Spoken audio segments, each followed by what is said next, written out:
ત્યારે એક સંકલ્પ લઈને હું ચાલ્યો।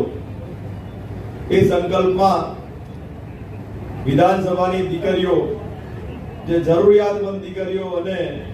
મા બાપ વગરની અને બાપ વગરની કે મા વગરની દીકરીઓના સમૂહ લગ્નમાં મેં સંકલ્પ કર્યો હતો। એ સંકલ્પ અને સંકલ્પ સેવા હેતુ મારી શિવાજી ફાઉન્ડેશનની ટીમ અને સૌ કાર્યકર્તાઓ કે જે મદદ કરી છે અને દાતાઓ જે મદદ કરી છે એ બધે એમનો ખૂબ ખૂબ આભાર વ્યક્ત કરું છું। આજે દીકરીઓને અને દીકરાઓને મારી એક વિનંતી છે